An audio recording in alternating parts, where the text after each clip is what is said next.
امام حسن علیہ السلام کا خط معاویہ کے نام۔ یہ خط حسن ابن علی کی طرف سے معاویہ ابن ابی سفیان کے نام ہے۔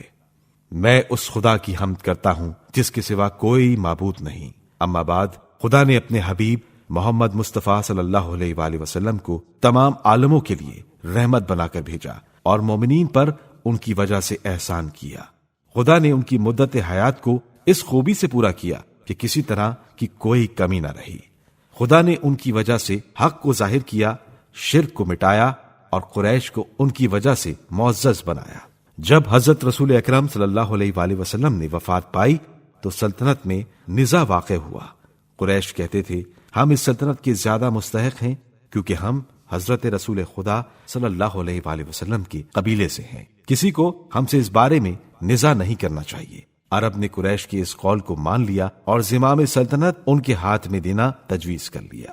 اس کے بعد ہم نے بھی وہی حجت پیش کی جو قریش نے کی تھی، یعنی ہم سب سے زیادہ حضرت رسول اکرم صلی اللہ علیہ وآلہ وسلم کے قریبی رشتہ دار ہیں، لیکن قریش نے ہمارے ساتھ وہ انصاف نہ کیا جو ان کے معاملے میں عرب نے کیا تھا۔ وہ تو قرابت رسول صلی اللہ علیہ وآلہ وسلم کی وجہ سے مستحق سلطنت سمجھے گئے، لیکن ہم جو ذریت محمد صلی اللہ علیہ وآلہ وسلم ہیں اسی دلیل سے اپنے حق کو نہ پا سکے۔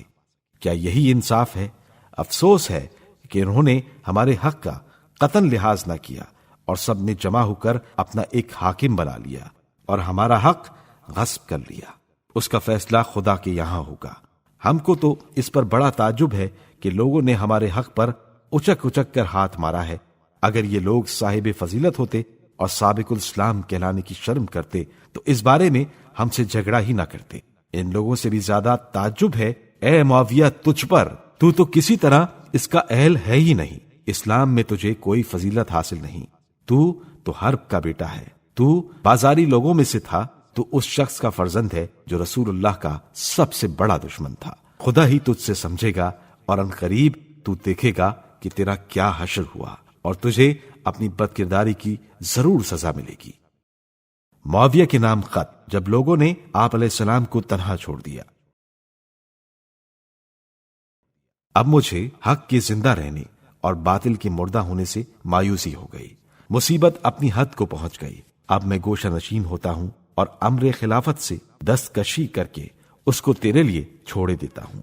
اگرچہ یہ امر تیرے شر کو بڑھانے والا ہے اور تیرے انجام کو برباد کرنے والا ہے، لیکن میری کچھ شرطیں ہیں۔ اگر تو ان کو وفا کرنے پر تیار ہوا، لیکن میں جانتا ہوں کہ تو عذر سے کام لے گا، لیکن یاد رکھنا تو ایسا کرنے پر بہت پشیمان و نادم ہوگا اور پھر تجھے پشیمانی و ندامت کوئی فائدہ نہ دے گی۔